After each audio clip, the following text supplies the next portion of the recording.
Bob, can you hear me?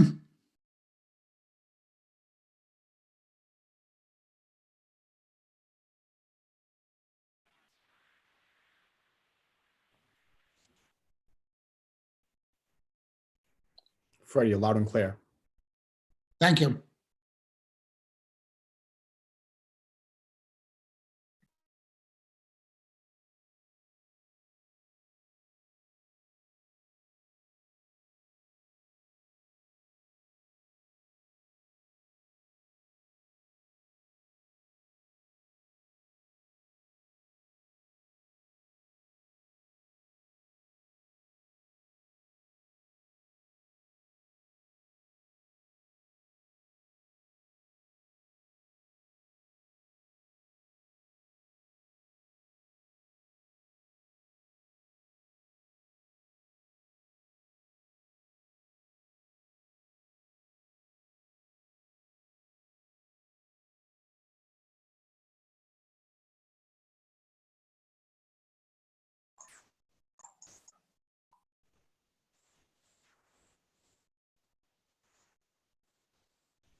Okay, everybody, it's about 2 minutes, we'll get started.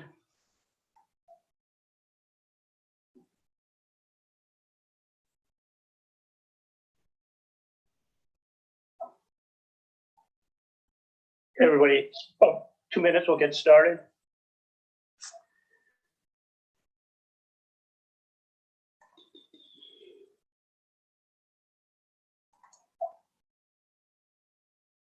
Everybody, it's about 2 minutes, we'll get started. Oh, shoot.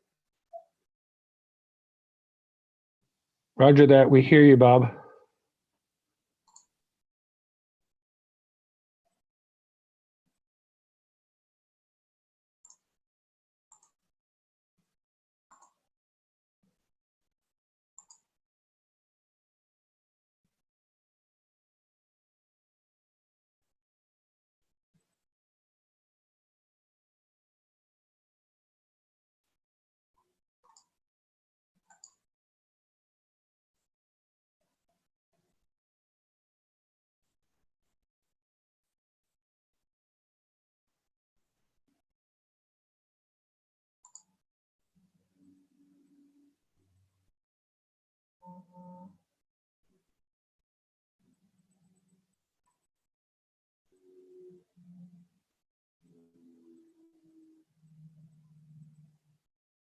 Okay, does everybody hear me?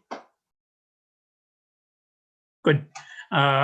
It's 6 o'clock, Mr. Chair. There is a quorum. Mr. Patterson is here, Mr. Leffers is here, Mr. Dixon is here, Mr. Bobine is here, Ms. Miller is here, and you are here. Mr. Costa and Mr. Gerhart have been recused, and Ms. Giles has been marked absent with prior notice. Our goal tonight is to wrap up this public hearing. I'm going to say a few words and let the chair speak, and then we will move to Attorney Spear. We've concluded public comment at the last meeting. So when Attorney Spear and his expert have completed their testimony, Mr. Teitz will have a brief period of time to rebut or speak to or comment on any of the testimony from last week or from this evening. And at that time, after that, the board members will have an opportunity to comment and ask questions. Mr. Massey, is there anything that you wanted to say? No, that's it. I will address some general remarks after Attorney Teets has had his say. I would hoping that all will keep this concise and to the point. all the planning board members have received the information that will be presented today prior to this meeting, and were advised to review it prior to. So I think hitting the highlights is what we're looking for here in terms of the presentation from Attorney Spear and his expert witness, as well as the response from the Blount's attorney. Thank you. Mr. Spear, the floor is yours. I think you're on mute.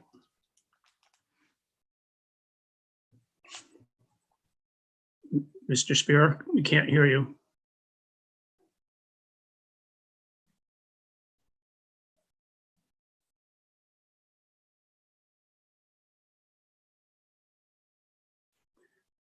I think it's a problem at that law firm. They had the same problem with Mr. Landry. What you could do, Mr. Spear, is you could call in on the 800 number. You can keep your camera on and just mute your computer once you're on.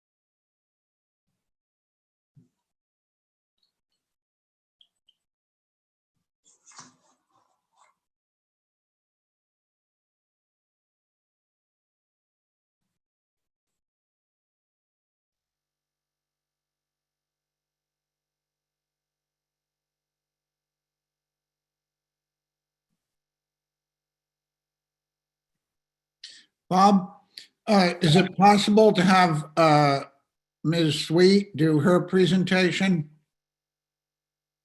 I want to give Mr. Spear a chance to make that call.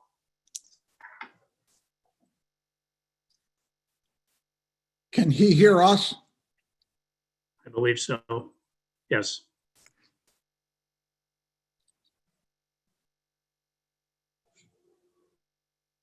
He's coming in now. Okay, we there? Yep. Yeah, my apology to everybody. I had everything all set up, and for some reason, I'm getting a note that says that my microphone is not being picked up. So I apologize for that. It's okay. Floor is yours. Okay, the things that we want to do tonight would be to, as Mr. Rulli said, introduce Ashley Sweet, who's an expert witness for us. And after she's done making a brief presentation, I'll make some arguments. On a procedural step, I just want to make sure that the resume, her report, and her PowerPoint presentation, which I sent to the town planner, have been marked as exhibits in the record. They will be, yes. Okay.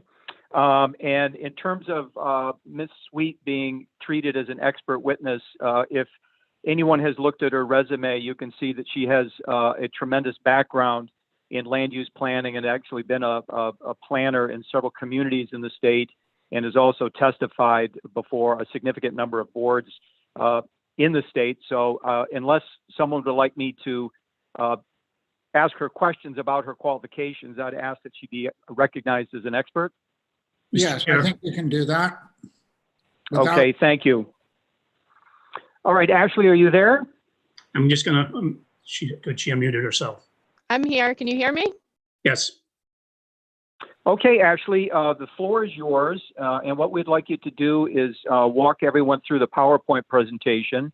The chairman has identified that everybody had an advanced copy of the materials. They've looked at it, so they understand what's in the report. It's just a matter of identifying some of the highlights to bring to their attention.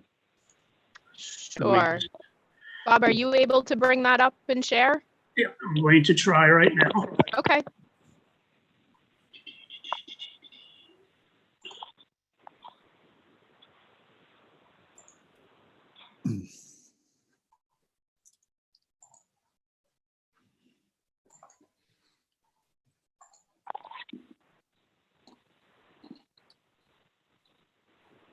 There you go.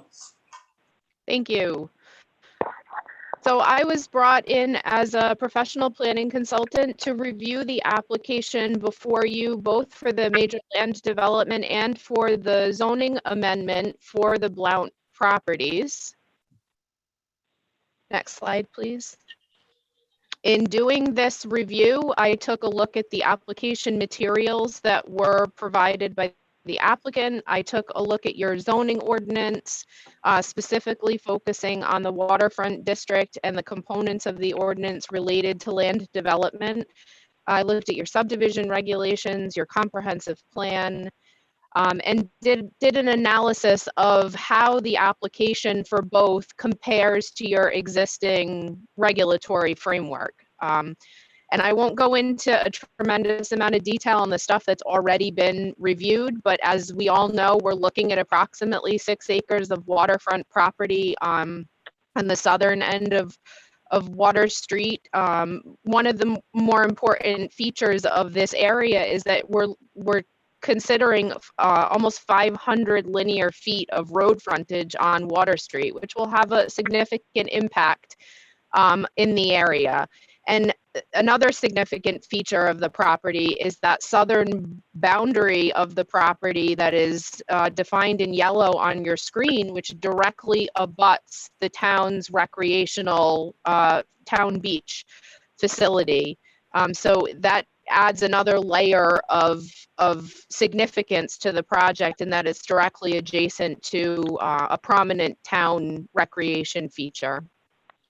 The site is currently zoned waterfront district, as I mentioned, and it contains a variety of building types and sizes that exist right now. Next slide.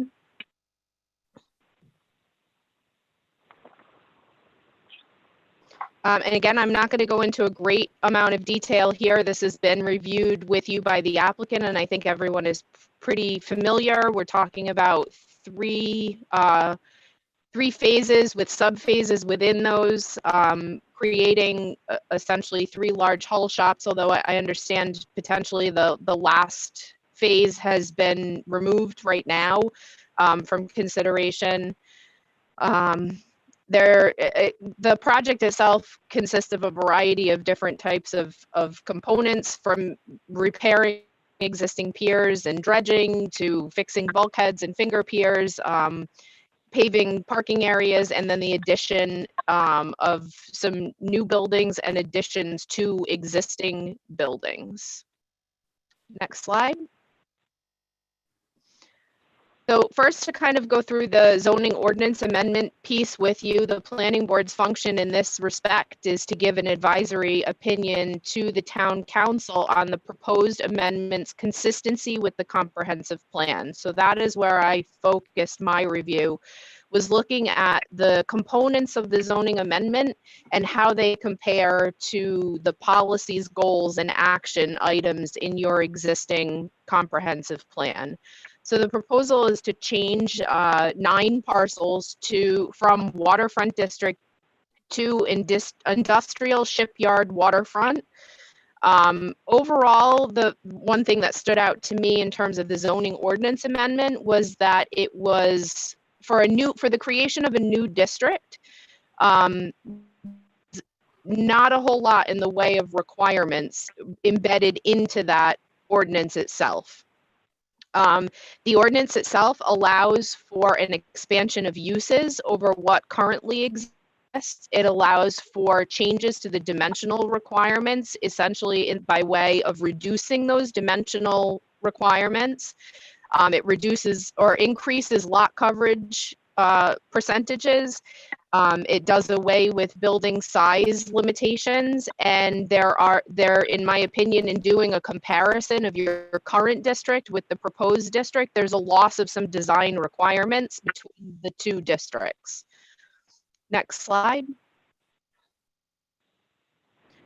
So this is the next few slides. I would like to go through a comparison with you of sections of your existing zoning ordinance pieces, compare those with the proposed changes, and then provide you with some commentary from a planning perspective. perspective on those items. So in your zoning ordinance currently, you would be bound to state enabling legislation for the term in which an approval would be good for. And so this zoning ordinance amendment offers for up to 8 years of approval of an approval term, with the possibility to then add on those state extensions. The state provides for 2 one-year extensions to the approval process, which would give you 8 years plus at least another 2 years with those extensions. In my opinion, from a planning perspective, that's an excessive amount of time for a project to have to come to fruition. There's a lot of things that can happen in 8 to 10 years. Policies can change, politics can change, government positions can change. You're tying the hands of future boards and commissions with a term of an approval that lasts that long, and it is totally irregardless of the performance of the applicant. And that is just a general statement. That's not specific to this applicant by any means. That would be that would be an awkward position for the town to be in with any applicant, because performance initial performance is a telltale sign often of future performance, and the town would be hard pressed to remedy any performance issues with an approval period of close to 10 years. So in my opinion, that's excessive, and does not put the town necessarily in a good position. In section that discusses setbacks and building height, the significant changes are that you're now creating a 0 front yard setback in this shipyard district. The existing setback in the waterfront district is 15 feet. And so it's not always a bad thing to have buildings at the sidewalk, at the street front. But the question is what do those buildings look like at the street front? And so these buildings would be allowed to be 35 feet tall at the street, with a step back of 15 feet to then increase to 55 feet, which I believe could definitely create a dominating feature along that Water Street area. And like I said, you're talking about 500 linear feet of street frontage, which I think in some cases, if not planned for very carefully, would create a very dominating feature in the area and in the district. It provides for a 15-foot residential buffer, which is inclusive of a 6-foot landscape buffer. So right now, the setback in the waterfront district is also 15 feet, but the difference that we're talking about here is the types of uses that are allowed and the much more industrialized nature of the site than what exists presently and that what exists anywhere else in the waterfront district. So when you're talking about these large-scale buildings in a shipyard facility, my opinion is that a 15-foot buffer is not an appropriate buffering amount for a residential use next to an industrial feature. Next slide, please.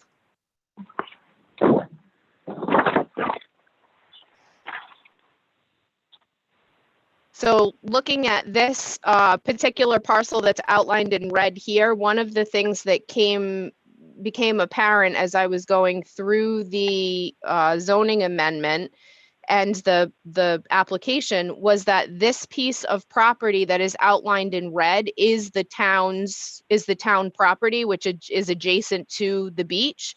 That property is zoned waterfront district and would remain zoned waterfront district with the change of the other parcels to the shipyard district that's proposed, which would mean that this parcel would have almost no setback requirements or minimal setback requirements from the adjacent shipyard property.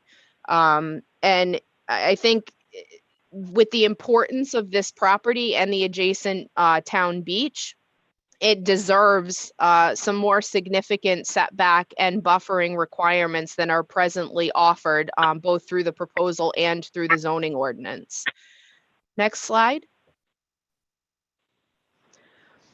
So as we continue to go through a comparison of showing you what the waterfront district looks like versus what the industrial shipyard district would look like, we start with the purpose section, where the waterfront district very much talks about establishing and maintaining a mixed use district characterized by architectural and design standards that are consistent with New England maritime centers. The language is attempting to create a cohesive mixed-use district. The purpose section of the industrial shipyard district talks about the expansion of boat manufacturing, providing flexibility for that both boat manufacturing, but also respecting nearby residential neighbors and recreational features. And I think the concern in reading that language is that the industrial shipyard waterfront is very much focused on one specific business, being the Blount property. And it is not something that is, once you create a district, there is the ability for anyone in the town to then ask for that district to be applied to their property, whether appropriate or not. The request becomes available. And so when creating a district, you really want to make sure that you look at how this might look somewhere else. There are other waterfront uses in Warren that potentially could, come in and ask for this similar district or this district, and may have valuable reasons to ask for it. And so you want to make sure in creating a district that if there are other properties in town where this district could be applied, how is that going to translate? So when you create a district that's very centralized on one business, and really does away with a lot of the land use control, it's concerning that district then becomes an option outside of this area. And so, I think that's highlighted by the fact that the residential adjacent residential properties would have very minimal land use, would have very minimal buffering controls. Going further into the zoning ordinance, talking about the use table, the industrial shipyard was originally proposed. I believe the language has now been changed slightly, but the original proposal was to include the language without limitation in terms of categorizing and describing the types of uses that would be allowed there. From my perspective as a professional planner, using that term without limitation to describe the uses allowed in a zoning district is completely contrary to the basic premise of the zoning ordinance, which is the purpose is to establish the uses and define the allowances and limitations, not to simply say it's without limitation. So that term is concerning and does not belong in the description of uses allowed in a district. Next slide.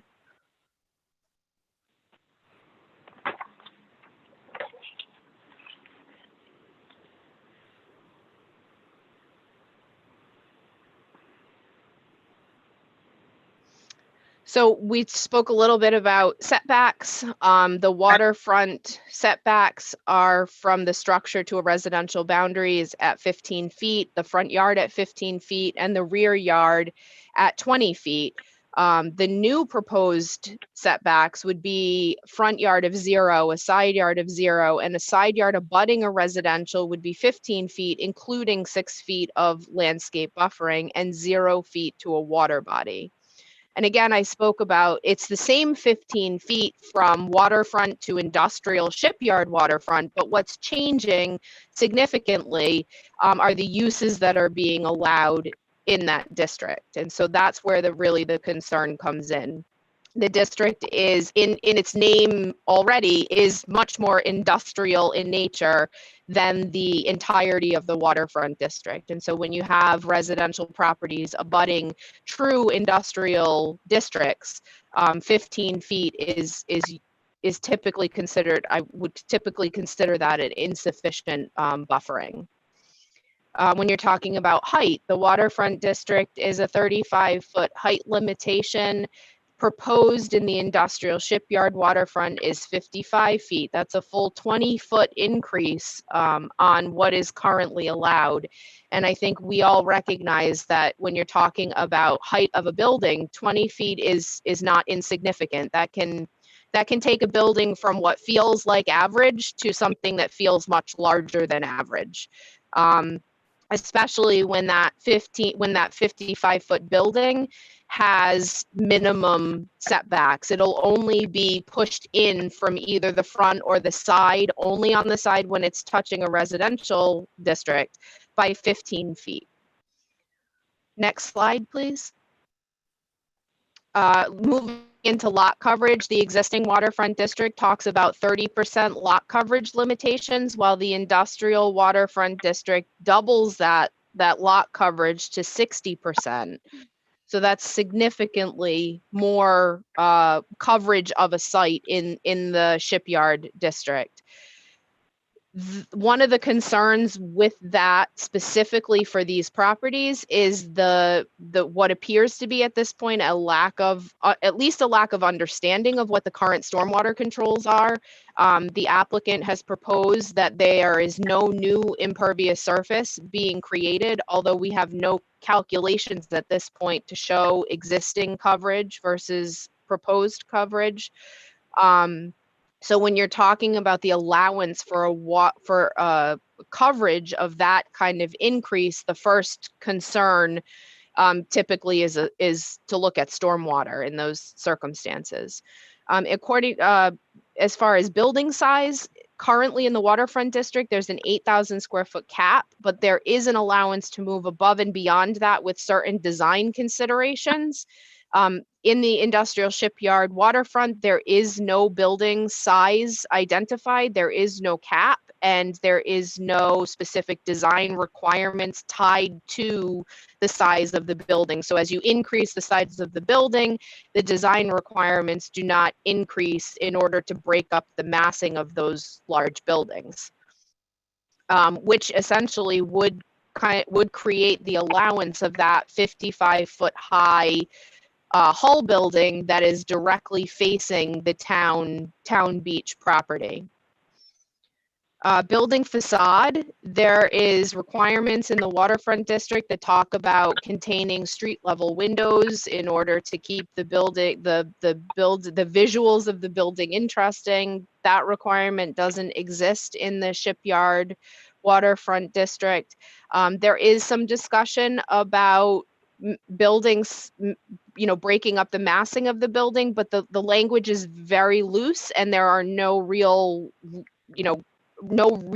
requirements that the town could kind of pin down. Next slide, please. So in the waterfront district, when you look at building materials, there is a statement that talks about the exterior of new buildings and additions must be of traditional New England materials. There is no requirement in the ISW district for any type of building materials, and I believe a majority of what is proposed is metal, which is not something that would currently be allowed to expand or create a new building. Exterior lighting, there is discussion in the current waterfront district talking about designing to minimize impact on neighboring properties. With the original submission, there was no lighting requirements proposed, although I believe there has been an update. And with the industrial nature of what is being proposed to be allowed on the site, lighting could be very disruptive to the neighboring residential uses and the town beach if there are not some considerable lighting requirements imposed. Public safety, the waterfront district talks about making sure that there is easy and safe access for all public officials. In the original documents, no provision was provided for that. And although it's understood that public safety will review anything that is proposed, The lack of language in the ordinance removes kind of the safeguard for the town in that respect. Next slide.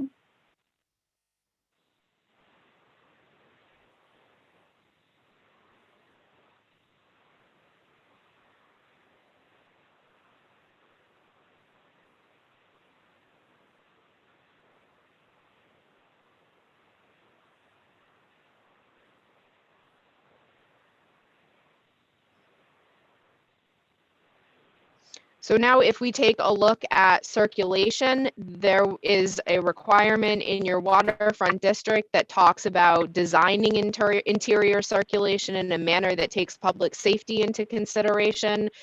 There was no mention of that requirement in the industrial shipyard waterfront. And again, it's a circumstance where it's often thought that, that's a given. Obviously, they're going to design it with public safety, as part of the consideration. But the lack of that language really removes that safeguard for the town to be able to call out circumstances where that is not being done, if that were to ever be the situation. In regards to landscaping, the waterfront district has requirements that talk about screening parking areas, abutting properties, and encroachment into residential areas. The extent of the landscaping provisions for the ISW district is a 6-foot landscape buffer, and that is inclusive inside of the 15-foot building setback. So it was unclear to me initially in doing the review if that 6 foot was in addition to or within, but I think it's been clarified that that 6 feet is part of that 15-foot buffer. So I think the lack of details for that landscaping and the lack of standards and the fact that that 6 feet is within the 15-foot setback and not in addition to it are all items of concern that need further addressing. In your waterfront district, it talks about the preservation of scenic views of historically significant landscape features needing to be preserved. The ISW does not mention those items. It does not talk about scenic views. It does not talk about historically significant landscape features. Understanding that on this site, there are not any probably not any historic landscape features or historically significant features to say, but it is part of a longer, waterfront area. Again, you are creating a district, which then does become an option for others to request. And the fact that you are abutting what I would consider an incredibly important scenic view and significant landscape feature being your town recreation area and town beach. Next slide, please. So tying in your discussion of the zoning amendment and also looking at the comprehensive plan for consistency there, but also looking at the comprehensive plan for consistency with the master plan that's before you, I went through the comprehensive plan and in the report itself, you'll see that there's a table, and in that table, I provided you with specific locations in the comprehensive plan where there was either text language, a goal, a policy, or an action item that I felt tied very closely to this project or the zoning amendment related to this project. And so I've pulled out a couple of the citations that I thought really spoke to, kind of the what's been created by this request, by both of these requests. And a lot of the sections of the comprehensive plan, it's very heavy in language that talk about the water's edge, scenic views, access to the shoreline, visual access to the shoreline. There's a quote from the plan that talks about the fact that the town has these magnificent water edges and scenic views, but they're obscured and they're not easily visible from the roads and are often overlooked. That Warren has, I think, unintentionally certainly hidden its natural amenities behind a facade of buildings and land uses which deny consistent awareness of coastal and inland water edges. Again, the language that talks about preserving and protecting scenic views. And that the town is too small and already too diverse to assimilate extensive large-scale industrial, commercial, or other developments. And the idea that the town should preserve the scale of the town is characterized by the size and massing of its buildings. And these spoke to me with regard to this application because we are talking about pretty large buildings. We're talking about very tall buildings, some of what would become the tallest buildings in town, and definitely prominent on the waterfront. And so recognizing that, Blount is an existing business and has been there for over 60 years, not to say that we should necessarily be tearing down buildings to preserve or to create scenic views, but in the locations where we still have those scenic views, to do everything that's possible to make sure that they stay within character with the town, that they're not obscured by overly large buildings, and that when buildings are built, there's enough spacing between them to allow those interrupted views so that you do occasionally catch a glimpse of the water, which it becomes more and more difficult as you push buildings towards the street and make them taller and taller, that those interruptions where you do get a peak of water will start to disappear. Next slide, please. A couple of more quotes that really jumped out at me, talking again about consideration of scenic views to and across the water, and the town skyline is seen from the water. And that's often a view that we don't all think of. I know I don't personally get to get out on the water very much, so it's not the view I often think of. Also, as a planner, I'm looking at this from a land use perspective. But we do want to consider what some of this is going to look like from the water side, and we don't want to create dominating features from the water side that actually obscure views of the land, vice versa of what we just talked about. The plan talks about implementing development controls, including size and height of buildings along water vistas. This was particularly, poignant for this application, because there really is, in what's proposed, in my opinion, a lack of development control. There is no size limit. The height limit has gone up 20 feet, and we are right on the water. Just the basic plain statement to preserve water views and to encourage the marine industry and commerce along the Warren River that respects the historic scale of the adjoining area, especially Water Street. The idea here is not to say that Blount is not important and that Blount should not expand. The question becomes, how can Blount be successful and do so in concert with the comprehensive plan and what exists around them? Next slide, please.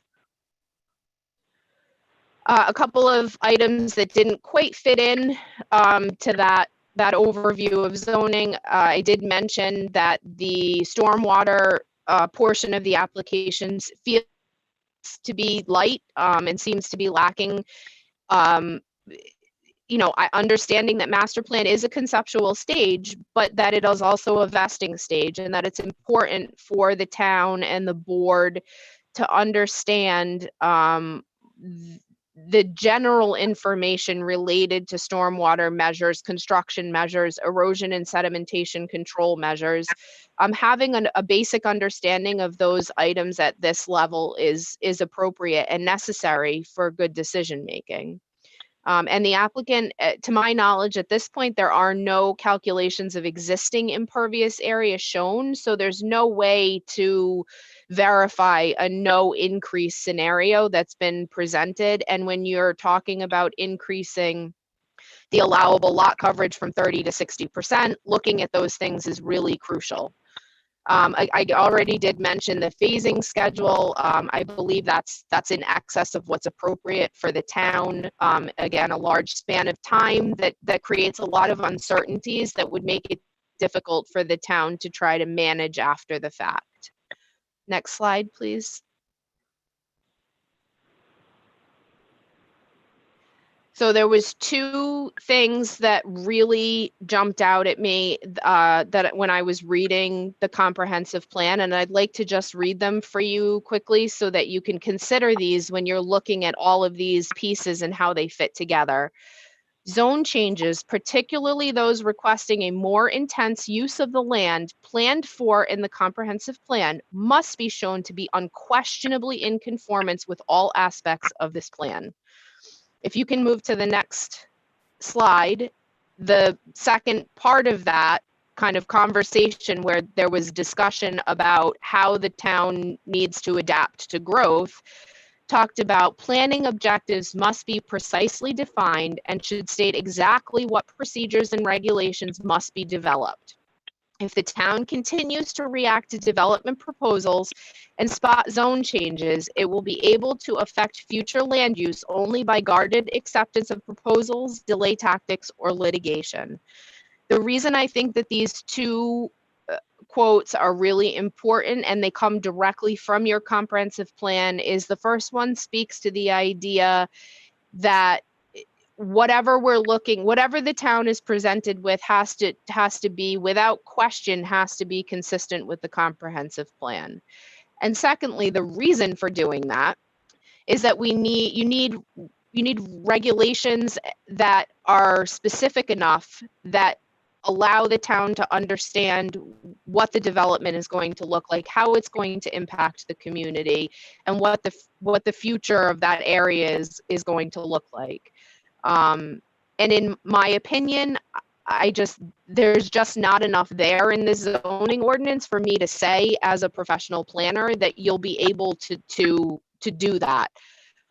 So for all of the reasons that I've given you throughout the report and here in our discussion tonight, it's my opinion as a professional planner that the master plan is not consistent with your comprehensive plan or the zoning ordinance as presented, and that the creation of that ISW district, the way it is presently offered to you, is also not consistent with the town of Warren's comprehensive plan. As I said, for all of those reasons I presented to you in the report that I submitted.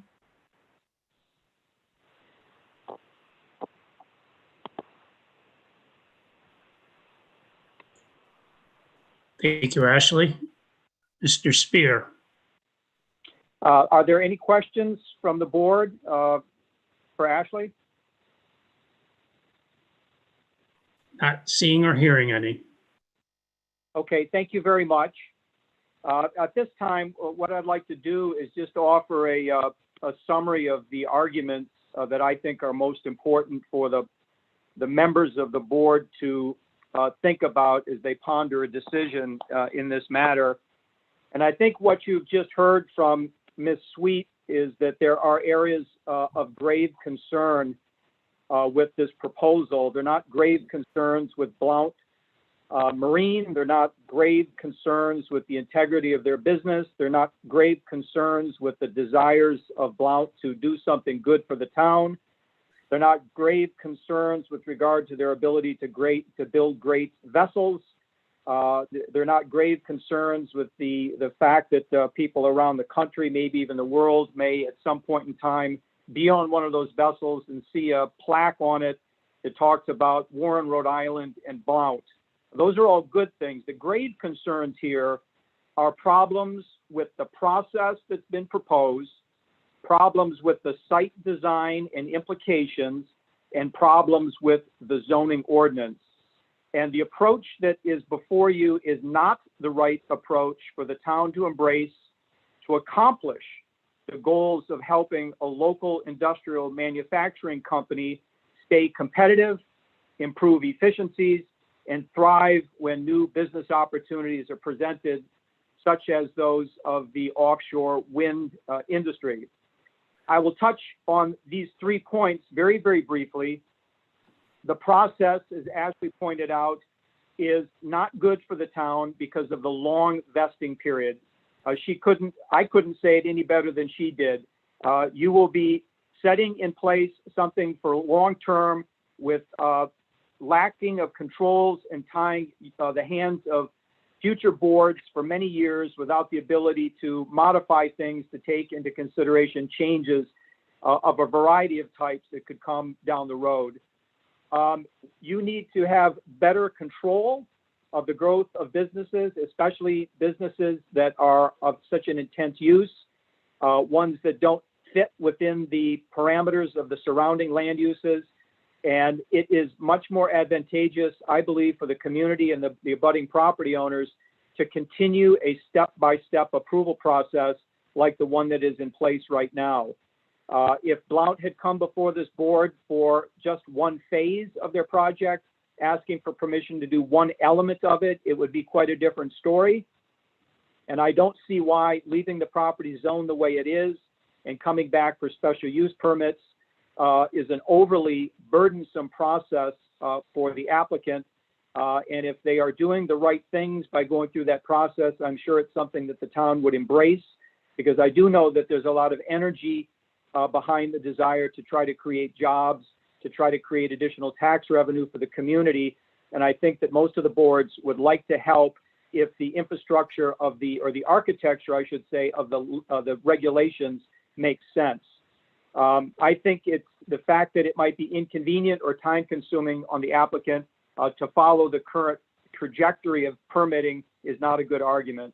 With regard to the design issues, the layout and locations of the buildings, I was disappointed that the applicant did not show a multitude of different approaches to fitting the required buildings on this site, and being able to advocate for this particular proposal as the only one that works.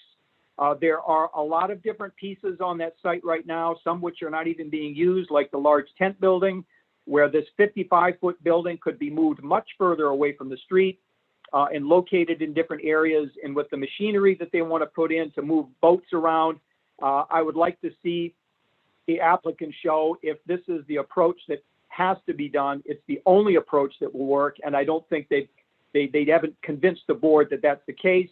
Neither have they convinced the board, from what I've heard, that you need to have a 55-foot building to build the type of vessels that they want to build.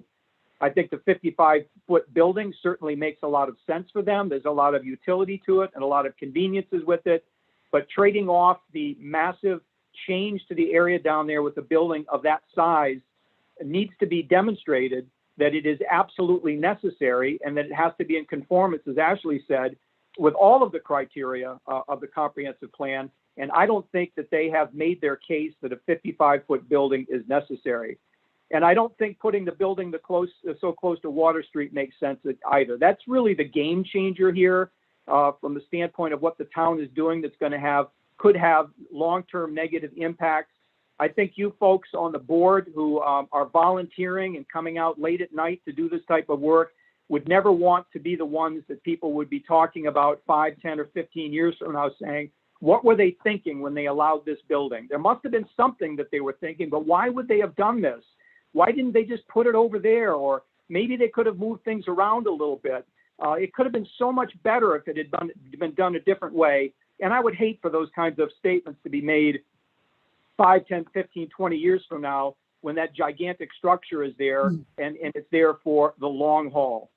I would like to also point out that I still advocate for a traffic study, regardless of what you do at this stage, projecting out the traffic that will be introduced by a more intense use, including doubling the intensity with all of the related and associated traffic beyond just the employees, but everything else that's going to go on there as well.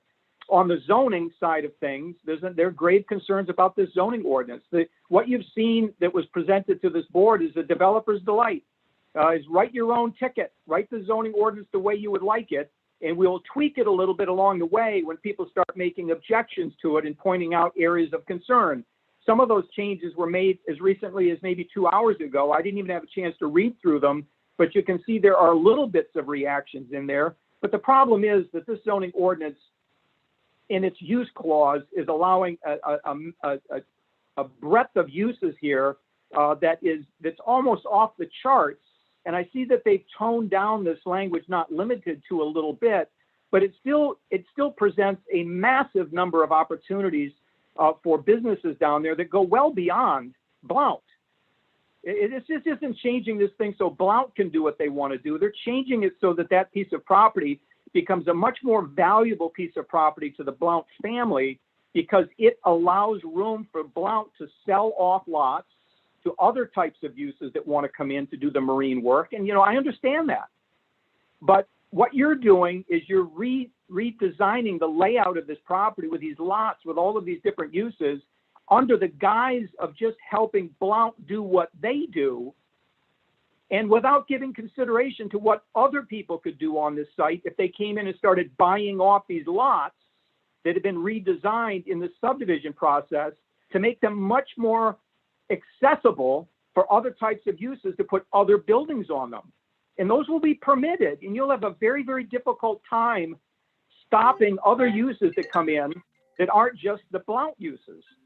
And that's the problem, something that needs to be considered very, very carefully, because there could be compatibility issues down the road, other uses that come in. I'm in a planning board have meeting. some I can't devices. talk right now. Thanks. And Ashley pointed out that there should be strong design criteria that's missing. There should be industrial performance standards in this ordinance. There's typical industrial performance standards that you see in most industrial zones that put limitations on noise, sound, vibration, odors, operating hours, all of those sorts of things should be built into here so that you have the ability to control and make sure that if you do permit it and it is allowed, that it stays within the framework of those standards. Enforcement, it has to be a primary concern for the community, as Ashley said. So my argument is that this is just not the right approach for the good things that Blount wants to do. It's everything that they want and very little that the town needs. And it's not a workable solution. A workable solution here would come from multiple charrettes where all of the stakeholders sit down and try to resolve conflicts and map out solutions. And that's the way that this process should have started. And if it had, I think you would be looking at a proposed zone change that was written in a way that you could give it the thumbs up. But the way that it's been written right now, I don't think you have any choice from what you've heard other than to say a thumbs down. And it's not a thumbs down to Blount. It's a thumbs down to this process, this procedure, this proposal, and this development scheme. And it signals to the Blount, come back, let's work together on this thing and develop something that works well for the community, for the long term. And I think that that's what you need to do. I'm not going to take a lot of time running through the required findings that are necessary for the approval of a master plan. You're familiar with them. I could go through and argue that There's no need to do that. The board has been provided with the required findings of fact. Okay, so I'm not going to spend time on that. So those are the remarks I want to make. I do know that Mr. Tights did submit a bunch of materials late in the day today. I have not had a chance to review them. To the extent that I can, I'd like to reserve an opportunity at a later date to respond to the things that I haven't been able to see. Thank you very much for your time and patience. Mr. Spear. Mr. Tights, if you would like to, Thank you. I think the chair would like to give you 15 minutes to summarize where you're at. Okay, well, I mean, we're hearing a lot of the same things that we've heard before. We Sure. heard it in Ms. Sweet's presentation. So, Right. I mean, we so know where I we're don't at. think, I don't think I will take more than 15 minutes.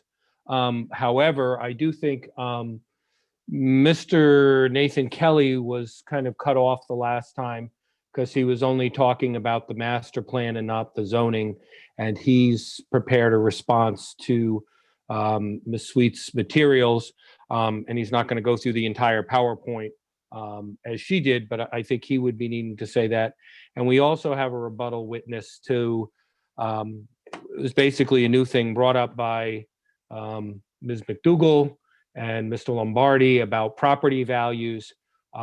We have Nathan Godfrey, who's also prepared a report, so he doesn't have to spend a lot of time on it, but to address, just to rebut that issue about the property values. Well, that information has all been forwarded to the board members, and they were directed to review that in advance.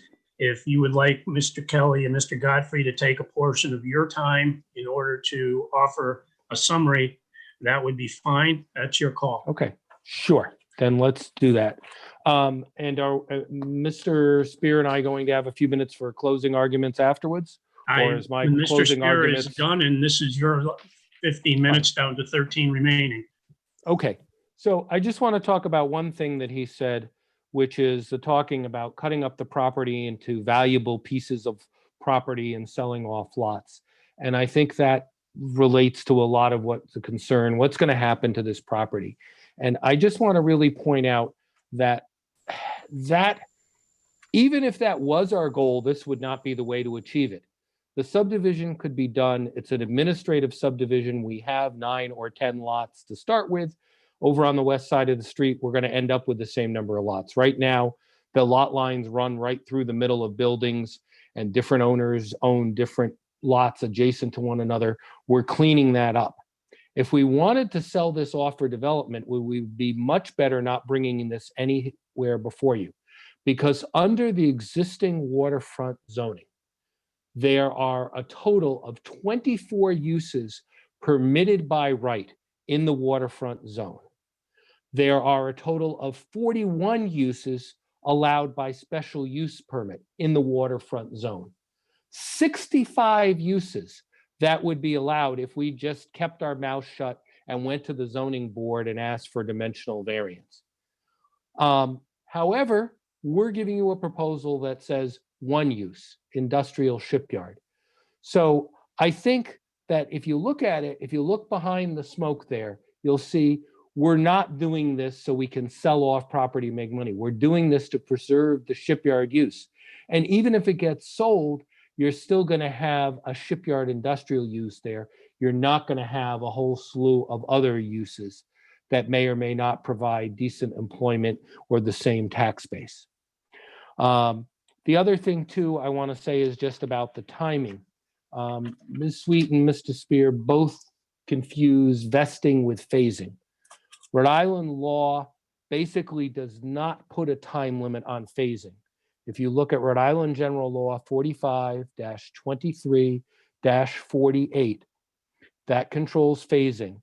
And subsection C says the master plan remains vested as long as it can be proved to the satisfaction of the planning board that work is proceeding either on the approval stages or on the construction of the development as shown in the approved master plan documents.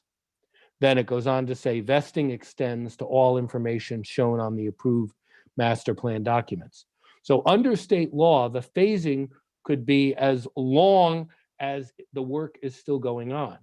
We're in fact limiting the phasing here just to 6 years to provide a limit. So you're actually gaining something, not losing something on the 6-year time frame. I'm going to take just 1 minute just to go through the documents that were submitted. The item 1 was the proposed zoning map. People asked for that proposed zoning map. Item 2 is a further revised version of the zoning amendment. And there's a couple of things. There are 2 lots added there in the description because, as I mentioned, all the confusion with the different lots and the assessor's map. And even as you can see on Exhibit 1, there's some weird shapes there that don't match the assessor's map, that don't match his individual lot drawings because of the previous topography from 70 years ago. So I'm not even sure that lot 110 still exists, but just out of an abundance of caution, we're making sure we've got all those lots. The actual area hasn't changed at all. The map has not changed at all. The other thing that's changed there, people were concerned about without limitation.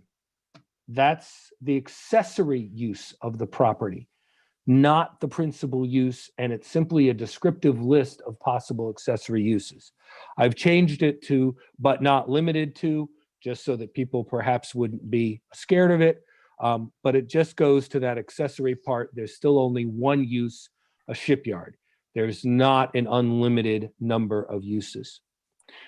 In fact, as I said, it's 1 use instead of the current 65 uses that would be allowed. And it's also a major land development project. It's not allowed outside of that process. The other change, section 32-180, with the side yards and the height. I do want to say there was some confusion.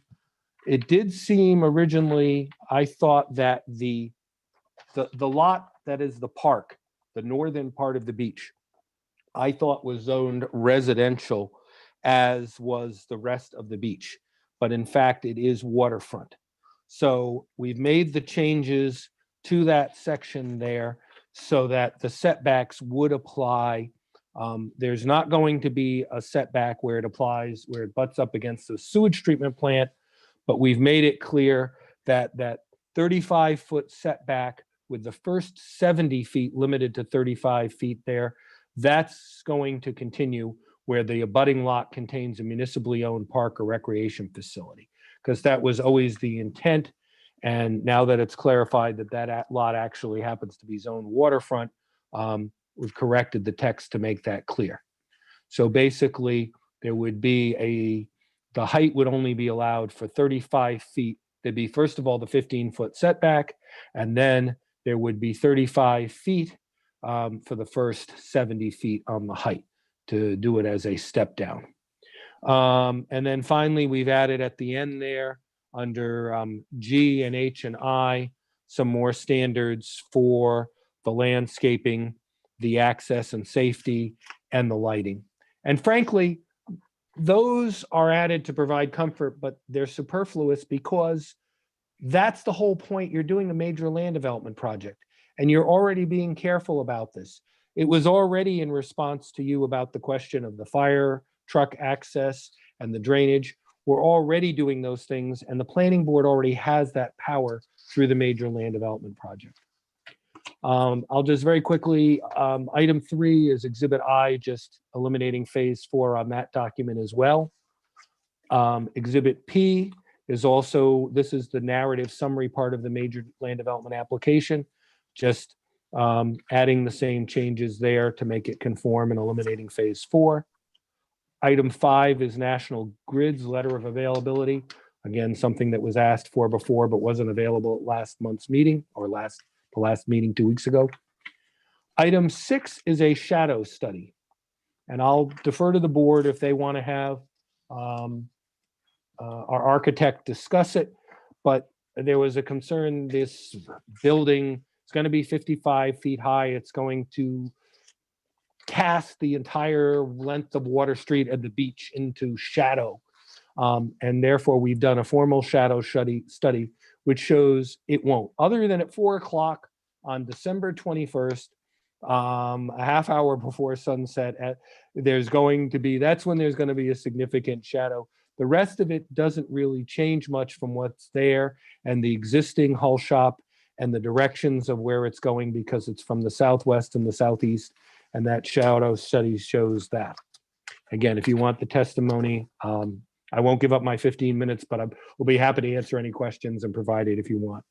Item 7 is Mr. Kelly's response to Ms. Sweets.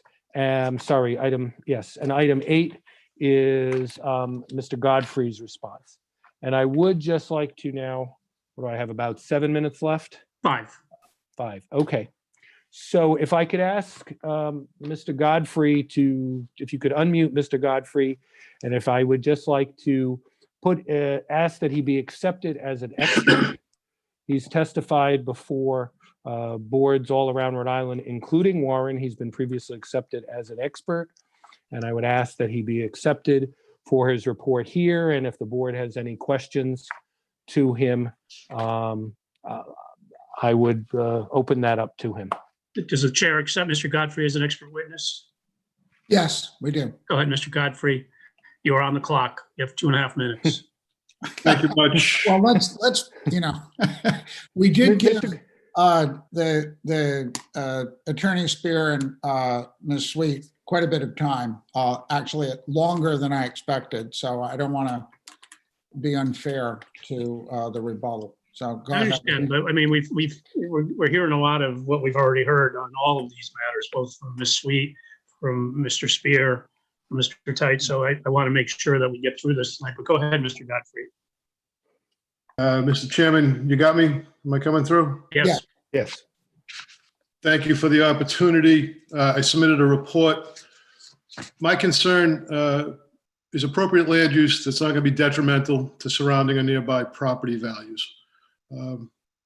What you get here is an opportunity to evaluate this proposal on what I call a before and an after situation. We know it exists before the application and the proposal. You've got enough material in front of you to understand what's proposed and what would exist after. I viewed this and examined it, and I've been involved with it since the prior application. I think it was 2000, I forget when, 2010 maybe. I don't see a change in uses. The uses are going to be consistent. Some additional buildings becomes the question that we're hearing. I read the reports that were submitted. I did not see a streetscape that was inappropriate or harmful to the other nearby surrounding properties. I saw a streetscape that was clean, neat, and tidy. I was down there this week. I scratched that last week. Those pictures are part of my report. For a working waterfront, that's a very nice working waterfront. Working waterfront covers a whole bunch of intensities and uses. What's proposed is specific in that it's a shipyard. The neighborhood has developed with multiple uses. There'll always be a tension, so to speak, between existing uses and competing uses, but the neighborhood has developed that way. It's part of the fabric of value. You can't miss the uses on one side of Water Street when you look at a house on the other side. My report, page 5, there's not a lot of sales from the neighborhood. I gave you 1, 2, 3, 6 sales. I can report to you that there's no impact from that location on sales, either in terms of days on market or list price. I interviewed your assessor, Christopher. He's never made an adjustment to a residential property down there because of proximity to those competing industrial uses. So my opinion is there has not been an impact to this point, and going forward as proposed, I believe you already know what the uses would be. I'm comfortable with them. I don't think there'd be an impact going forward. Thank you very much. Does the board have any questions of Mr. Godfrey? If I could just ask the other Nathan, or Nate Kelly, just to unmute, and I just have 2 questions for him regarding his report there, it's supplemental report, Exhibit 7. Mr. Kelly, are you on? I'm here. Can you hear me, Andy? I can hear you, yes. Hopefully the board can hear you. And Mr. Kelly's already been accepted as an expert at the last meeting. Mr. Kelly, given the time pressures, I just want to concentrate on two things. One is the question about whether this is an unlimited use and the fact that it's a major land development project and what that entails as far as restrictions. And you discuss it in your report. If you could just discuss that one verbally about a major land development project and how it compares with other development restrictions. Yeah, just briefly, our firm does permitting in several different states, and I do a lot of zoning work in Rhode Island and out. So I get to see how different states and municipalities and counties do business with their regulations. And, as a sort of a policy matter, when we talk about reform, where it's sort of an economically driven discussion or a highly desirable use, such as a legacy industry like the shipyard, when we're discussing this with communities, we want them to provide the path to approval that is clearest, that gives them their assurances, but is clearest for the use, because this is what they want. So you are trying to encourage that. And I'm saying that because I think the major land development process does that and provides really more oversight than we see in any other local jurisdictions in other states, whether it's Connecticut, New Hampshire, Massachusetts, Hawaii, wherever we've done some work on local regulation. This is a 4-step process with lots of opportunity for input and an application that evolves over several submissions. And it also has the ability to be conditioned legally binding. We really feel that a special use permit in Rhode Island, or a special permit in Mass, or a special exception in Connecticut for these types of uses, if it's something that the town really wants, those aren't appropriate because it doesn't give you that clear path. But in Rhode Island, the major land development process really gives you, as much or more oversight than we see in other jurisdictions wherever we work. Thank you. The other question I'd just like to ask you to speak about, Mr. Kelly, is part of your knowledge of Warren and working waterfronts and your research. There's a document from 2001, a waterfront development plan for Warren, Rhode Island. Yes. Is that correct? Yes, that's correct. And set forth a blueprint. This in fact may have led to Luther Blount contributing his $1 million to the town to help preserve the working waterfront. But in your report on page 2, you had excerpted a couple of sections from it, and particularly the second bullet point that you accepted. Could you just maybe read that and just to the board and tell us your views on that? Sure, just to read it into the record, the quote says, "By its very nature, Warren's waterfront area contains a variety of uses. Maritime activities include shipyards, boat building and repair, seafood processing, and marine services coexist cheek to jowl with residential, retail/commercial, and recreational uses." It goes on to say, "This variety of land use activities defines the waterfront of today. Maritime uses, for example, are integral components of Warren's economic base and should be supported. For these uses to be squeezed out in favor of a gentrification of the neighborhood would only homogenize the area for many long-term residents to relocate because of escalating property values and in turn destabilize the social fabric of the community. Ultimately, this will result in Warren becoming a carbon copy of many other waterfront communities which have short-sightedly succumbed to this trend." And so that's the end of that quote. And what that speaks to, again, is this issue of legacy industry. And one of the things I mentioned, I think very briefly in previous testimony, waterfront industry, older industrial activity, and as well agricultural lands. These are all examples of legacy industry operations in New England that have eroded over time, sometimes for the better, sometimes for the worse, into residential use. We've lost our farmlands and we've lost our industrial areas along the waterfronts to these sort of higher market value uses. And the issue there is that if you lose these uses, they do not come back. That is sort of the lesson in planning we've learned, historically, that you need to be careful. So if there's a strong policy framework for support, the town has to sort of step forward and work proactively to maintain these, because there are pressures to take these uses away, whether it be in the marketplace or otherwise. Thank you, Mr. Kelly. Mr. Massey, would you, before either Attorney Tights or Attorney Spear give some closing remarks, would you like to say something and then open this up to the board members to ask questions and offer comments, and then we can go back to the council for their closing remarks? Yes, thank you, Mr. Rulli. We have spent a good deal of time on this, looking at this matter, and we've heard arguments about the size of the building and are those buildings appropriately sized. From the presentation that was done by the Blounts, it seems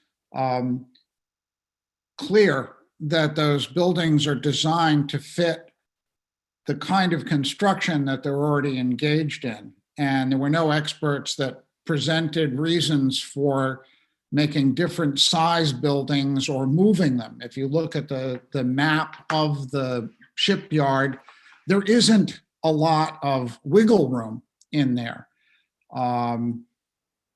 So there are some arguments that I find hard to buy into scenic viewways through the shipyard, using the town beach as the means by which you're talking about a scenic viewway is irrelevant to what we're looking at. This is the plan as we see it, is asking for really cleaning up and consolidating what the shipyard has currently, and in fact making it much more attractive than it is at present. The size of the buildings, again, are utilitarian, and there is work being done. Windows at street level, for example, would be unsafe in industrial buildings, and that was pointed out earlier. Traditional New England materials, that's a pretty broad statement. This is one of the difficulties with our past comprehensive plan. Traditional New England materials could include anything from sheet metal to shingles. So, I don't want to get hung up on that. What I am concerned with is the fact that we would be creating a zone, and I think that the precedent is the concern that I have, precedent setting, creating a zone for an area that is already functioning as a shipyard. And at the beginning of this process, the applicant noted that by approving this zoning amendment, this new zoning designation, we would be saving ourselves, the town, a lot of time and effort in going through a review every time the shipyard wants to expand. And while having a master plan is excellent and knowing it, what they're looking at, it is aspirational. I don't know what it's based on, because quite frankly, these 55-foot buildings are based on wind boats that just recently came in. Looks like a great concept, and I believe that the Blounts will move forward with this. But the shipbuilding industry is one that changes according to time and technology.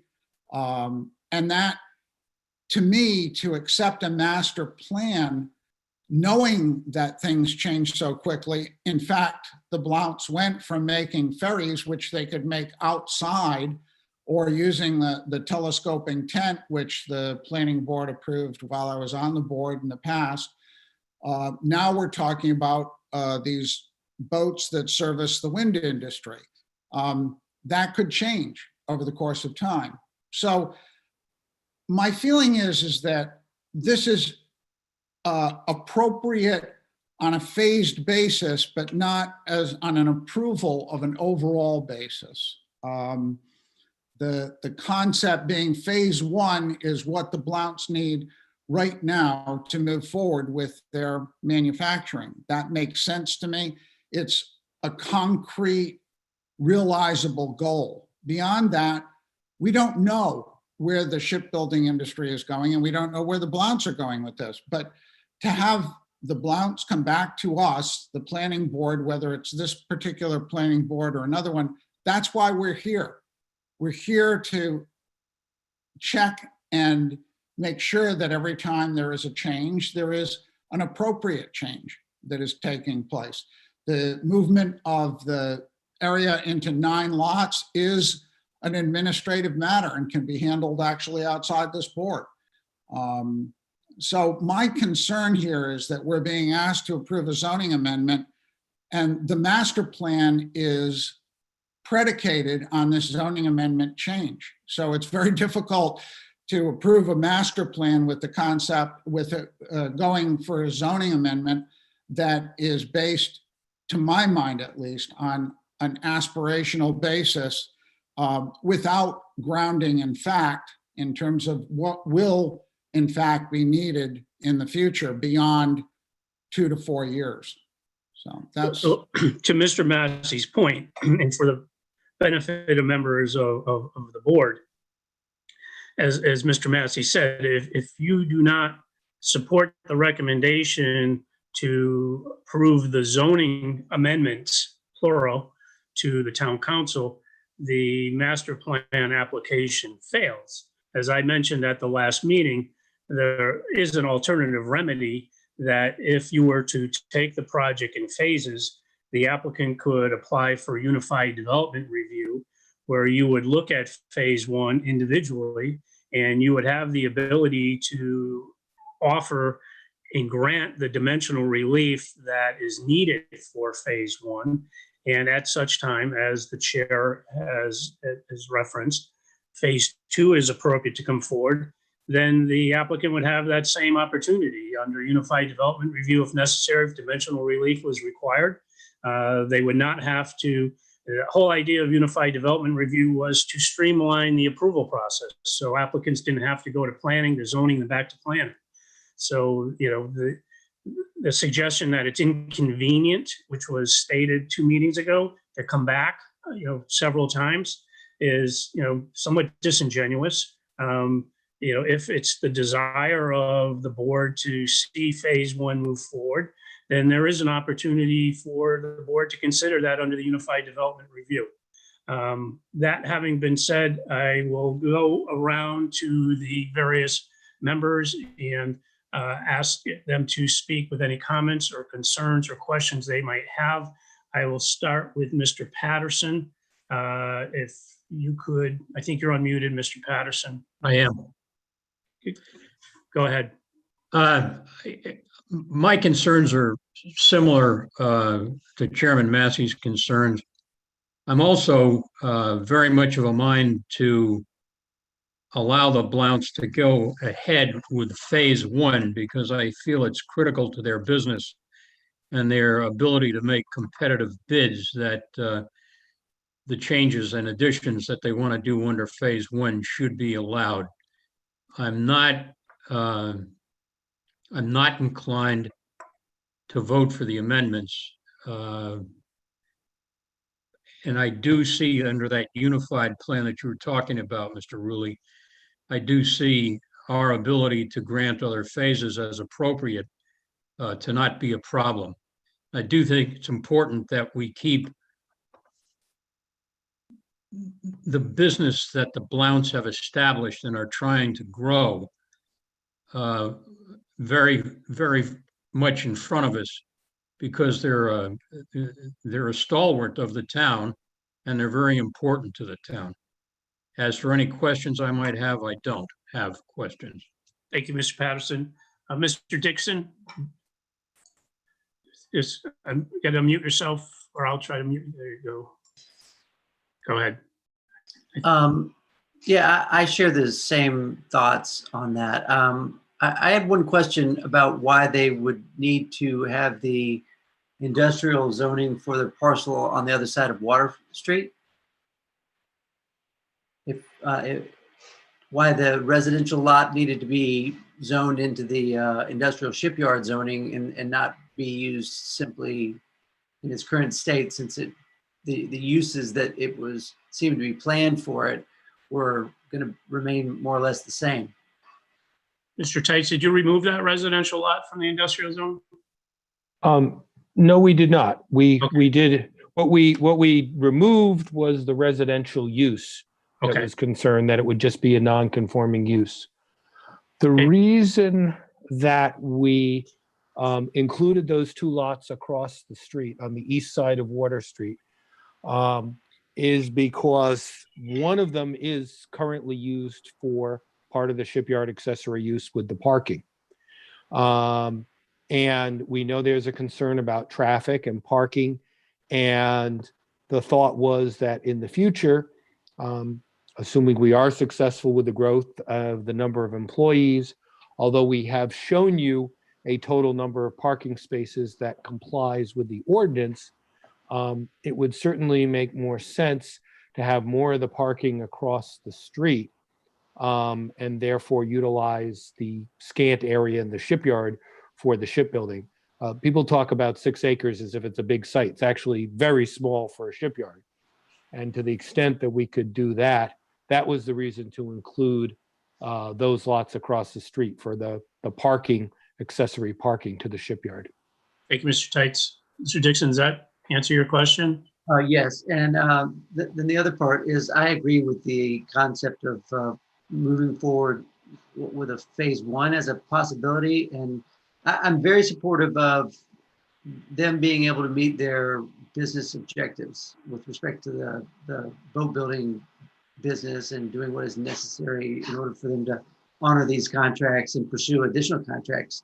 I just think that if we are looking at something that is going to be adding a complete new zoning class, that we should evaluate that with more than just this parcel in mind and look at how it's going to impact the entire area. Thank you, Mr. Dixon. Ms. Miller, I'm going to ask that you unmute yourself, please. Yeah, hi there. Yeah, I just want to echo what Tyler Dixon mentioned about the property east of Water Street, although I heard the response, but it's confusing to me to have that encompassing within the same zoning ordinance. A few things. I am theoretically supportive of a zoning ordinance change for this area. I think it might be appropriate. I think a lot of what's been discussed has been a good start. But I wouldn't be in a position to recommend its approval as is this evening for the most part, because I just received it a few hours ago, the final revision. So I think it makes sense to continue those conversations, but again, I wouldn't be able to actually forward it to council for approval as is. In terms of the discussion that's come up to theoretically approve a phase one of this application, my only concern with kind of doing that this evening is simply that I don't have a really thorough list of what we would be granting in terms of variances that would be requested, since they would not be subject theoretically to this zoning ordinance that they were hoping to have included. So for me, administratively, my preference would be to look over all the material that we received just a few hours ago so that I can look at it more closely, even though we had received some of the material from concerned abutters and their attorneys. We had received some of the material a couple of weeks ago. It was actually really helpful to me to actually hear the presentation this evening. So I'd like more time to review that as well. Not just for the zoning ordinance, but also to review the application in general. So for me, I'm supportive of the process. I understand the sense of urgency on the part of the applicant, but I also understand the needs of really thoroughly looking at this. And again, if we had received all this material even just a few days ago, I think that would have been helpful. But for me, I want to make a thoughtful review of all of this for our decision. So while there's a few things that I would have specific concerns about, my preference would be to hold off and really discuss those in more detail at a future meeting. Thank you, Ms. Miller. Mr. Leffers, I'm going to ask that you unmute yourself. This is from Marcia Blount. I have two questions, and I'll ask them both, and then you can answer. If you're granted approval, at least say for phase one, does that make it a quieter shipyard? And then number two, if phase one is accomplished without any of the other phases going forward, how does that negatively impact what you want to accomplish? The first thing, I definitely think the new buildings would be quieter. They would be insulated. And obviously doors are opened. Building boats is not a quiet activity, but I think to a great extent, there would be less of the noise that we currently have with uninsulated buildings. Okay. Your second question, if you could just sort of repeat that quickly on. Okay. If phase one is accomplished without being able to go forward with any of the other phases, how do you see that as any negativity as far as that's the limit? for what the shipyard wants to do. Yes, so there's actually two prongs that are very important. It's not only the buildings, but we do need to address our docks and repair the docks, put finger piers on, and obtain a travel lift. And so that is more under the purview of CRMC, but that is the sort of the second most important thing that we need to accomplish as well. But that's something that's outside of the purview of the planning board. Right, that's right. But you asked me, so if the planning board could approve phase one, which would include the addition, that entire, the 55-foot building on Water Street,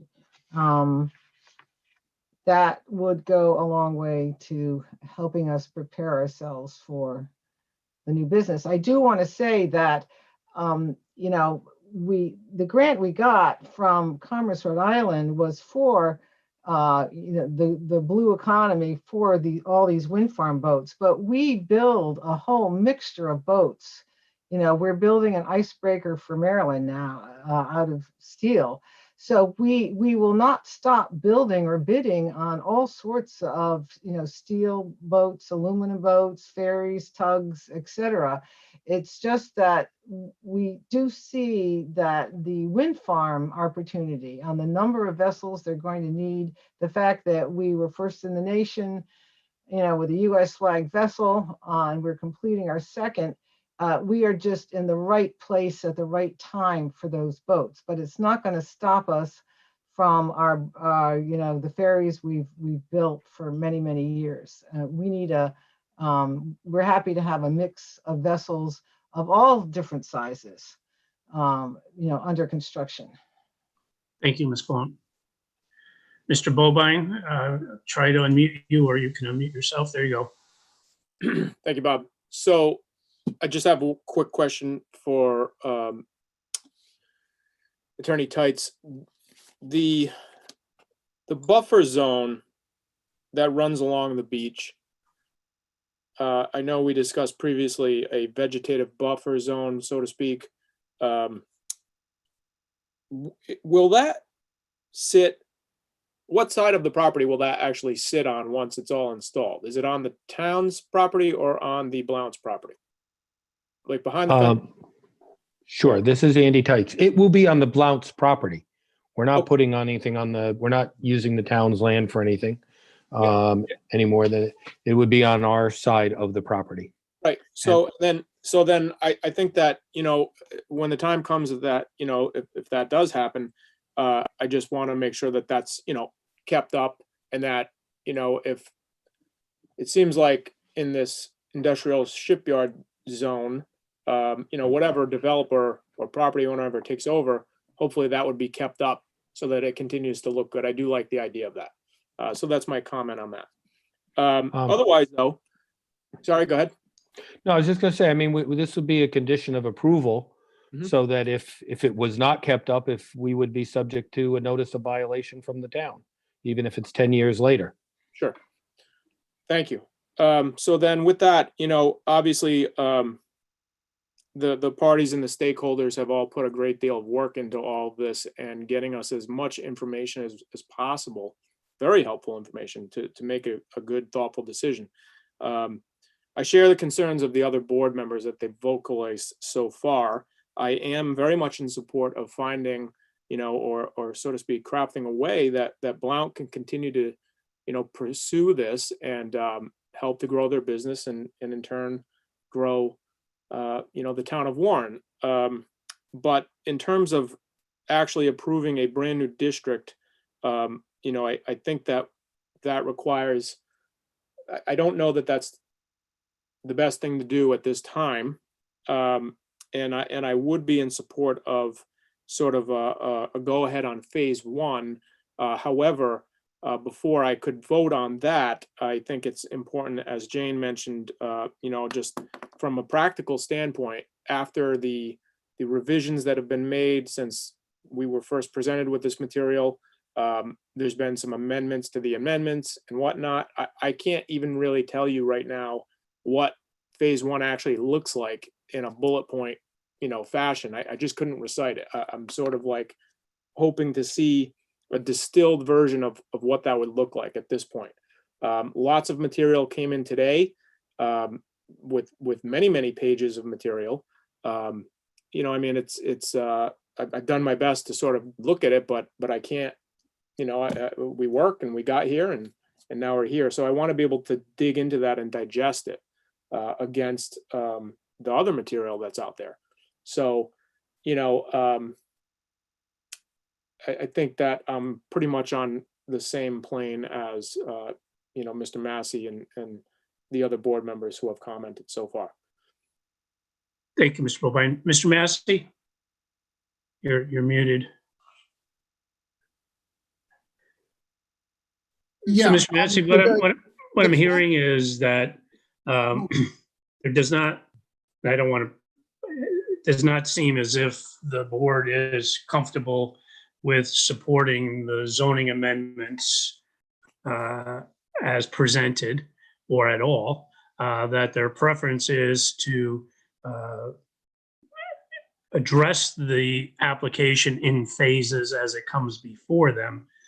I don't know that there's any benefit for either Mr. Tights or Attorney Spear to offer any rebuttal to what's been stated. I think it's clear the direction that the planning board would like to go, which would be for Mr. Tights to amend the application to be considered under the Unified Development Review, wherein the planning board would be able to offer the dimensional relief that is requested. And the matter of the zoning amendments, both text and map are, I'll get you in a minute, Mr. Tights, would be off the table. Is that what you heard, Mr. Massey? Yes, I mean, we were not, my intent was not to, we don't have a Unified Development Review application in front of us. Mr. Massey, if I may just stop right there. If Sure. this project or even phase one is not eligible under the unified approach, it's for minor projects. This would definitely be considered a major land. Therefore, any relief from zoning would have to go to the zoning board. And I just wanted to cut you there because I want this direction to be, this is the type of relief that Mr. Tights and his applicant would have to go in if they needed zoning relief outside of this amendment to this, zoning ordinance or map. Okay, thank you, Ben. I think, what I'm saying here is we don't have in front of us what we're being asked for to approve, the master plan and the zoning amendment. None of us feel comfortable with either one of those right now.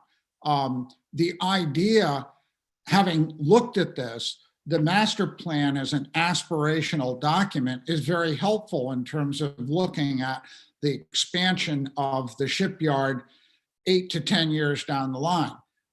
Phase one, as we look at it, though, is a more immediate need. And what we're saying is, based on what we've seen, it appears to me that we have a majority of the planning board that would look very favorably upon that initial development, given that, and that's, so there's an avenue that can be taken. It isn't, we're not saying we don't like this. What we're saying is, it's better off in pieces to come before the board as needed. And that the board at this point certainly has a favorable view and would like to assist the Blounts in moving forward on their immediate needs and on their near immediate needs. Mr. Tights. Thank you, Mr. Chairman and members of the board for your comments. There appear to be two big points of confusion. And first off, on the one, we are not rushing you here, and we're certainly, I didn't actually expect that there would be a decision today until I saw Bob's email this morning. And, you know, we were starting early to allow plenty of time so that I thought we would be having more verbal testimony, so you wouldn't be forced to read a lot of stuff. So we're more than happy. We've already waived the time frame as far as the zoning amendment with the town council, and we're more than happy. We've waived it for the major land development project. We're happy for you to continue this to take more time to digest. I just want to say that right off the top. Maybe you feel you don't need it, but I wanted to let you know that. We are not pushing you for a decision tonight.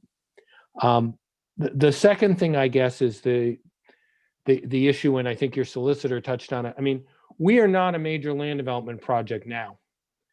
So I don't think we qualify for unified development, because all we would be coming for you is development plan review as we went to the zoning board under the special use permit and the dimensional variance for the special use permit for the shipyard use and the dimensional variance on the height for the hull shop.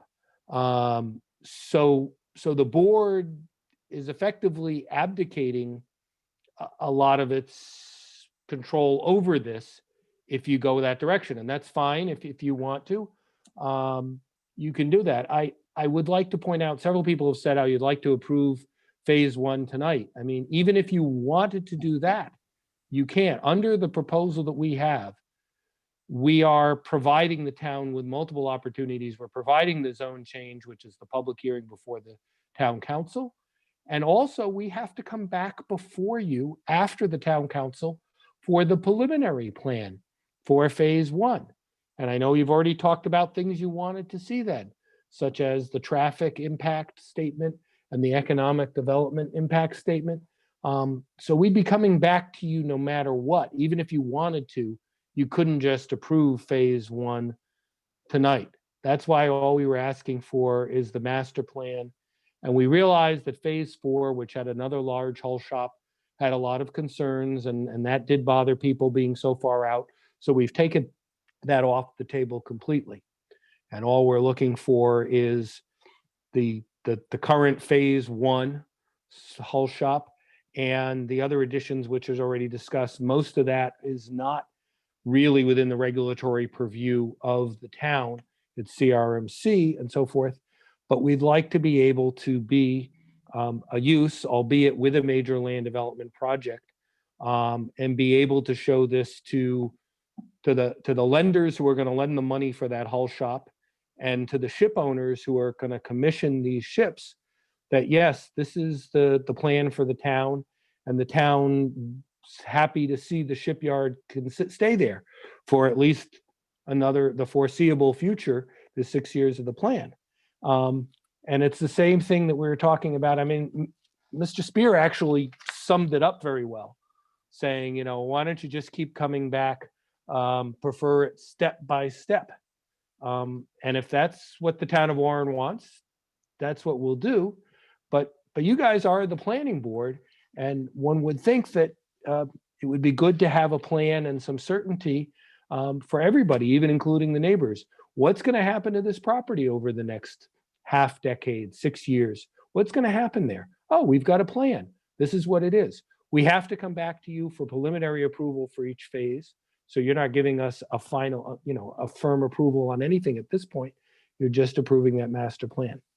So that's our rationale behind the zoning, and certainly understand if you'd rather us come with the step-by-step, and we would refile with the zoning board, and we'd be back before you for development plan review as an advisory opinion to the zoning board. And we're also happy, as I said right at the very beginning, if you want to take 2 weeks or whatever, a month as you're to the next meeting and continue this so you have a chance to review the materials and discuss it again when we come back. We're happy for that as well. Thank you. Mr. Massey? At this point, again, having the master plan is helpful as an aspiration. The fact that it has been changing, and as Ms. Miller pointed out, even up to today, receiving emails regarding this. suggests that there hasn't been enough thought put into this in the first place. There are still concerns about a parking lot across Water Street being included as part of an industrial shipyard zone. A parking lot does not strike me as an industrial shipyard zone. So again, we don't want to hold up the process. And we certainly did not plan on making a decision on phase one because we can't make a decision. That's not what you've come before us with. I'm advised, my sense is that we're advising you to take a look at the alternative approach, which would be, let's focus on the administrative subdivision of the parcels to even those out and come back with phase one, even an expanded phase one that might include the piers if necessary for CRMC approval. But don't ask us to create a new zone in an area that is relatively sensitive and would take away a good deal of the planning board's power. Rather than abdicating, as you suggest, our responsibility, what we're doing is we're making sure we have a tighter rein on any further or future development as it comes up, particularly based on the fortunes of Blount or whoever or whatever entity owns that shipyard in the future. Mr. Chairman, in light of that, may I request then that you to request the board entertain a motion to continue this? I don't know if is your regular meeting going to be on the 23rd or the 30th this month? It would be on I believe it would be the 28th of, the regular meeting for November would be on the 23rd. And then if you went to December, the meeting would be on the 28th. Okay. And I expect that there's a potential that Settlers Green would be in front of you going forward this month on the 23rd. Okay. What I would like to request, if the board could, since we have the advantage of a fifth Monday this month with the 30th, if you could continue this to the 30th, and we will commit to, we'll review this, and any changes that we make, we will submit to you by noon on the 23rd, a week before your meeting. We'll submit them to you so there's no question of any last minute things. That would be my request. That's reasonable. So I will try to unmute the board members or ask you to unmute yourself. Before I do that, Ms. Miller has a question. You want to unmute yourself, Ms. Miller? Yeah, I just wanted to say that I'm going to repeat myself, that I do think that this is a very unique property and location, as are many places in Warren that are pretty unique. I mean, we have an industrial space that's next to another municipal industrial space, next to a recreational facility, next to residences, and also kind of a tourism gateway through town. You know, to me, having really taking a better look at our zoning for this location, to me, seems like a potentially helpful and useful and pertinent mechanism for us to review this property and to review the proponent's changes in the future. You know, I think that exercise, to me, and continuing that exercise, I think might be potentially useful. It's a little bit separate from their actual application for what they want to necessarily accomplish in phase one. But I do think, to Attorney Teitz's argument, that, you know, if kind of our overarching purview here is to really try to plan for the town and develop those regulations that come up with that framework that we think best balances all the competing interests that are out there, I think looking at it from an ordinance standpoint that would then get applied to, you know, future proposals, I think makes sense. And I think it's a useful exercise for us to really look at both the ordinance as it was submitted, to look at some of the concerns that Ashley Sweet brought up and some of the other attorneys, I think was really helpful. So to me, continuing that exercise, perhaps outside of the actual formal submittal, I think makes sense. So I just want to kind of keep that on our board's radar, even if it doesn't end up being part of this formal application process. I think it's useful for us to kind of keep on the radar. So, Mr. Massey, it seems as if a motion to continue the public hearing to November 30th at 6 o'clock, because it doesn't seem as if we'll be having in-person meetings by that time, would be appropriate. Are you in agreement? Yes. Does somebody want to make the motion to? I'll make that motion. I'm sorry? This is Jim Patterson. I so Mr. move that Mr. we, Patterson makes the motion. Is there a second? Second, Brett Bobian. Mr. Bobian makes a second. Mr. Leffers, Yes. Mr. Bobian, Yes. Mr. Massey, Aye. Mr. Patterson, yes, Mr. Dixon, Yes, Ms. Miller. Yes.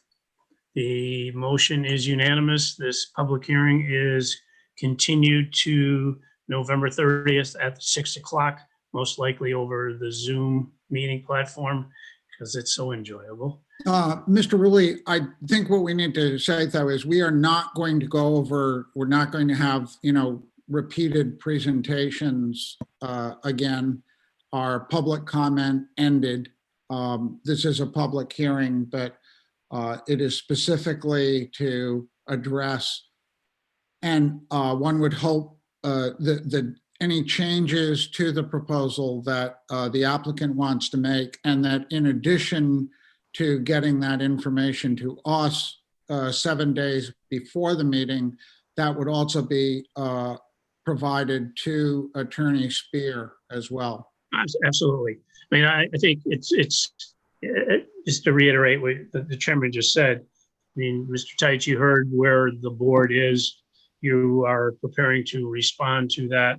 And the information will be provided in a timely manner, and Mr. Spear will be included. Mr. Spear, I just want to give you a chance to comment if you're interested. Or not. Calling Mr. Spear, table for two. Mr. Spear.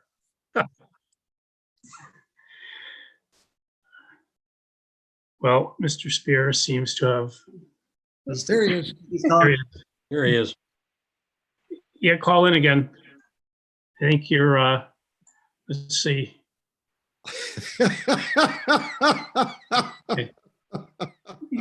If you want to dial in again, or you want to try.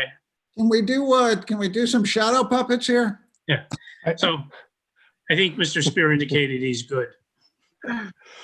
Let the record reflect that Mr. Spear drew his hand across his throat to indicate that he was done. It could have been a religious thing. I don't know. All right.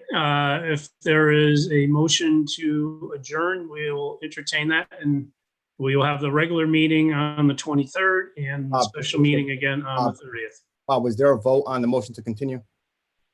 Yes. Yes. Yes. It was unanimous. We Thank you. voted.